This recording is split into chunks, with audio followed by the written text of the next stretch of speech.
नमस्ते, मैं सुमित कुमार और आप सभी को बेनिफिट मेडिकल क्लासेस में स्वागत है। तो हम इस वीडियो में बात करेंगे ब्लड ट्रांसफर के बारे में। तो इसका कहने का मतलब ये है, मतलब ब्लड ट्रांसफ्यूजन क्या होता है, कैसे करते हैं, इसका रिएक्शन जान लेंगे और इसका मेथड भी जान लेंगे और इसका जो एंटी कोगुलेंट्स भी जान लेंगे और इसका जैसे कि ब्लड कलेक्शन बैटरी साइज भी हम जान लेंगे। हिंदी प्लस इंग्लिश दोनों में नोट्स प्रोवाइड है। आपको अगर नोट्स लेना हो आप हमसे इंस्टाग्राम पे संपर्क करके आप हमसे नोट्स ले सकते हैं।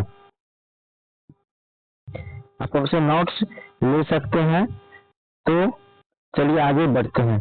इंस्टाग्राम का आईडी है बेनिफिट मेडिकल क्लासेस। आप फुल वीडियो देखिएगा, हिंदी प्लस इंग्लिश दोनों में नोट्स प्रोवाइड है इस चैनल पे। चलिए बात करते हैं, इंट्रोडक्शन पहले जान लेते हैं। Introduction of blood transfusion.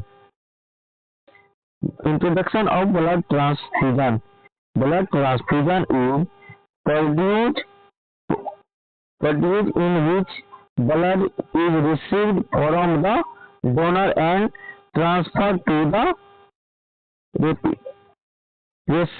recipient। इसका कहने का मतलब ये है, ब्लड ट्रांसफ्यूजन एक ऐसी प्रक्रिया है जिसमें डोनर जो रक्त को दान करता है उसके शरीर से रक्त को बाहर निकाल लिया जाता है और इस रक्त को रेसिपिएंट्स जो रक्त को ग्रहण करता है, मतलब रेसिपिएंट्स इसको बोला जाता है जो रक्त को ग्रहण करता है, उसके शरीर में रक्त को चढ़ा दिया जाता है। ये है, sometime whole blood is transferred and sometime blood components are transferred as red blood cell, white blood cell, plasma, clotting factor और platelets। इसका कहने का मतलब ये है, कभी कभी संपूर्ण रक्त को भी ट्रांसफर किया जाता है जिस रक्त में सभी प्रकार की कोशिकाएं उपस्थित हो और प्लाज्मा प्रोटीन भी, और कभी कभी रक्त के अलग अलग भाग को अलग अलग प्रकार से ट्रांसफर किया जाता है, जैसे कि आरबीसी, डब्ल्यूबीसी, प्लेटलेट, प्लाज्मा। आगे बढ़ते हैं, अब बात करते हैं principle of blood transfusion.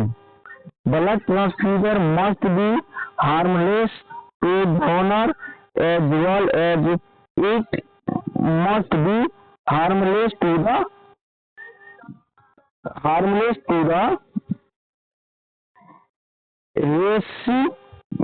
recipient। इसका कहने का मतलब ये है, ब्लड ट्रांसफ्यूजन का एक मुख्य सिद्धांत होता है, उसके अनुसार जो रक्त दान करता है उसको कोई खतरा नहीं होना चाहिए, जो रक्त को स्वीकार करता है, जैसे कि जो रक्त को स्वीकार करता है उसको भी कोई खतरा नहीं होना चाहिए। इसका मेथड यही है, मतलब इसका प्रिंसिपल यही है। आगे बात करते हैं,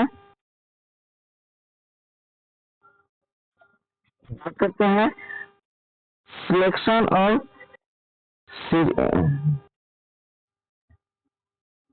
क्राइटेरिया ऑफ डोनर। इसका अब बात करते हैं, age should be above 80 to 60 year.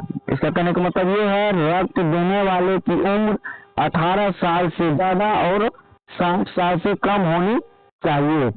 और अब बात करते हैं, weight should be above 45 kg।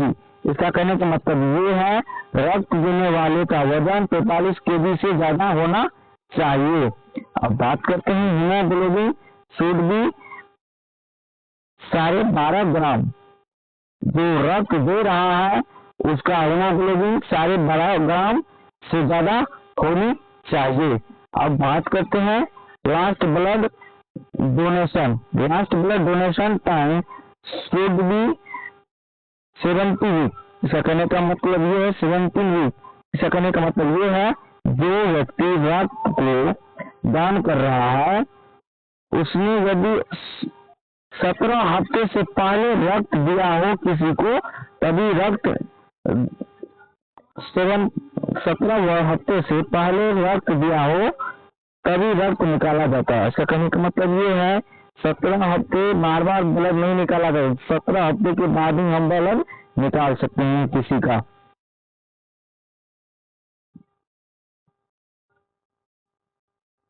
अब बात करते हैं rejection of donor. Rejection if donor has any history of viral hepatitis और एड्स। इसका कहने का मतलब यह है जो रक्त को दान कर रहा है उसको यदि HBS, AG या HIV या कोई और जीवाणु या विषाणु का इन्फेक्शन हो तो उसका रक्त नहीं लेना चाहिए। अब बात करते हैं if donor has history of malaria last 3 month. इसका कहने का मतलब ये है जो रक्त दान कर रहा है यदि उसको 3 महीने के अंदर मलेरिया हुआ हो तो उसका ब्लड भी नहीं लेना चाहिए। और आगे है if donor was alcohol drinking in 1 days. इसका कहने का मतलब ये है यदि किसी भी प्रकार के नशे का सेवन किए हो तो रक्त को नहीं लेना चाहिए। वो जो है किसी भी प्रकार का, जैसे स्मोकिंग करना, स्मोक करना, किसी भी प्रकार का अगर नशा करते हैं उसका ब्लड नहीं लेना चाहिए। यही इसी साइज का होता है ब्लड कंटेनर, मतलब इसी यही में ब्लड लिया जाता है। और बात करते हैं अब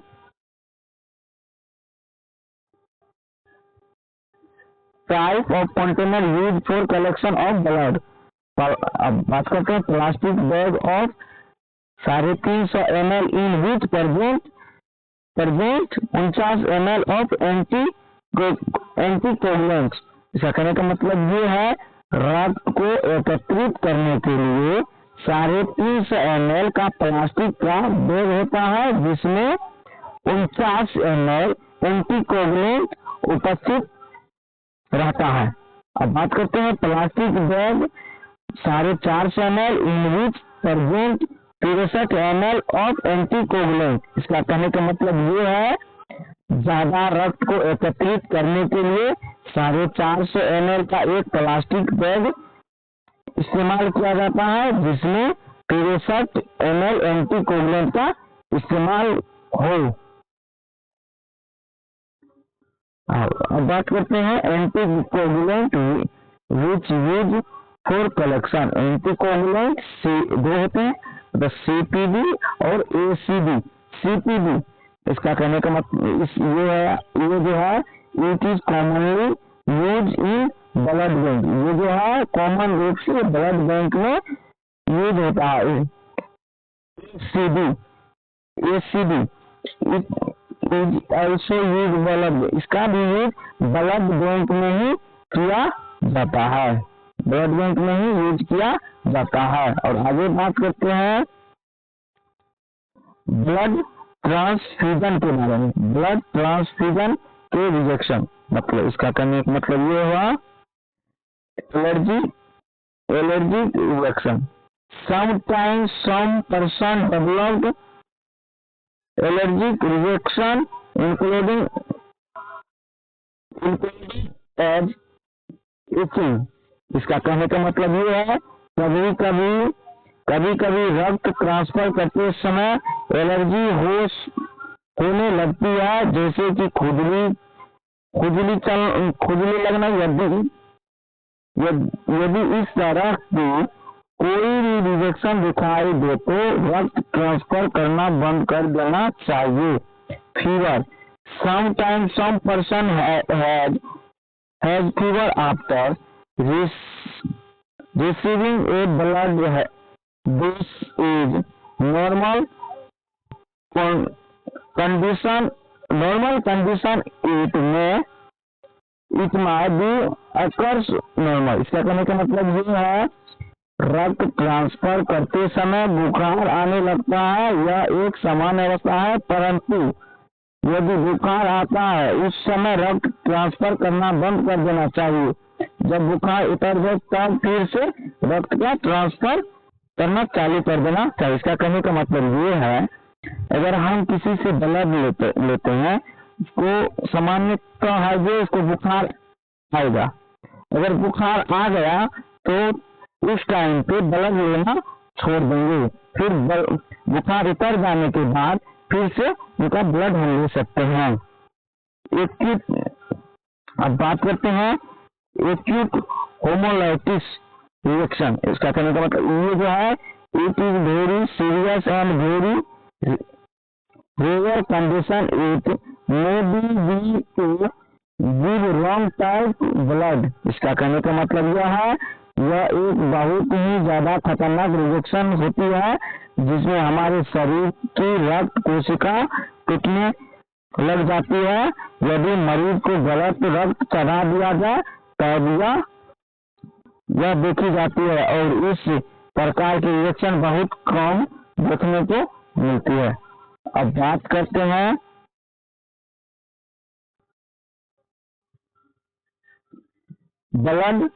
ब्लड कलेक्शन प्रोड्यूशन। इसका कहने का मतलब ये है firstly provide a comfortable position to the donor and put his hand on the arm wrist। इसका कहने का मतलब ये है सर्वप्रथम मरीज को आरामदायक स्थिति में बैठाया जाता है और हाथ को कुर्सी के हाथ पर रखने वाली जगह पर रखा जाता है। देख लीजिए जैसे कि आपके पोजीशन के हिसाब से आप समझ ही गए होंगे, यही है ना, पता से समझिए और फुल वीडियो देखिए। करते हैं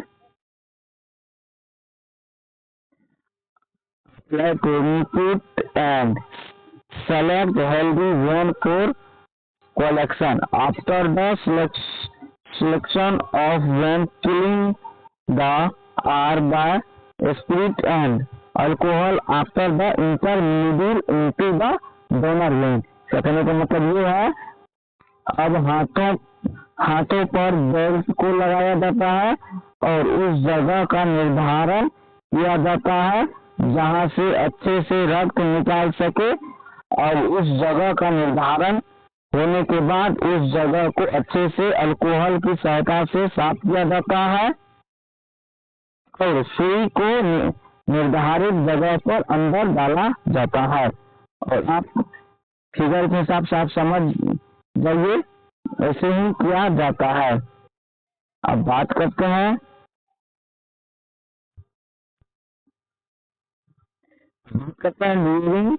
during the collection mix well blood with anticoagulant and after the collection apply a bandage। इसका कहने का मतलब ये है जब रक्त आना चालू हो जाता है रक्त को समय समय पर अच्छे से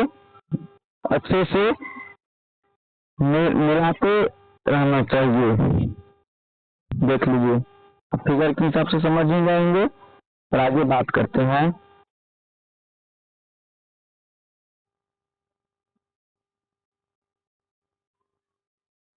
इंसेक्टिवेशन to the donor after collection. इसका कहने का मतलब ये जो है इफ डोनर फिर then light down the donor. इसका कहने का मतलब ये है यदि रक्त दान करने के बाद चक्कर आए तो डोनर को अच्छे से लेटा देना चाहिए और उसको एनर्जी ड्रिंक देना चाहिए। Donor should not taking alcohol after donation of blood. इसका कहने का मतलब ये है रक्त दान करने के बाद डोनर को शराब और किसी भी प्रकार के नशे का सेवन नहीं करना चाहिए। Donor should be eat well and should eat healthy food. इसका कहने का मतलब ये है डोनर को रक्तदान करने के बाद अच्छा खाना चाहिए और ज्यादा से ज्यादा पोषक तत्वों को लेना चाहिए। Donor should not doing any hard work after donation. इसका कहने का मतलब ये है, रक्तदान करने के बाद डोनर को किसी भी प्रकार को मेहनती कार्य नहीं करना चाहिए। अब बात करते हैं प्रिवेंशन ऑफ ब्लड कंपोनेंट, मतलब ये जो है व्हाइट ऑयल ब्लड, मतलब ये जो है 1 to 6 degree Celsius for 21 to 35 degree, इसको जो है 21 से 6 डिग्री के 6 डिग्री सेल्सियस पे रखना चाहिए और 21 से 35 डेज तक रख सकते हैं। अब बात करते हैं रेड ब्लड सेल, इसको जो है 1 से 6 डिग्री सेल्सियस पर 42 दिन, इसको 42 दिन तक रखा जा सकता है।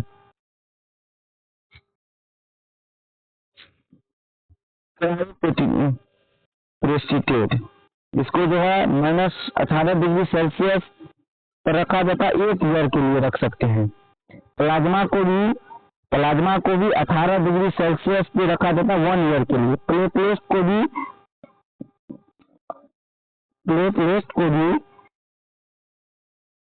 20 से 24 डिग्री सेल्सियस 5 दिन के लिए रख सकते हैं। 20 डिग्री के सेल्सियस पे 20 से 24 डिग्री के सेल्सियस पे 5 दिन के लिए हम रख सकते हैं। Thank you for watching. अगर आपको वीडियो अच्छी लगी हो तो प्लीज सब्सक्राइब कर दीजिएगा। Thank you. आपको अगर नोट्स भी लेना हो तो आप हमसे इंस्टाग्राम पे संपर्क कर सकते हैं। हिंदी प्लस इंग्लिश दोनों नोट्स आपको देंगे।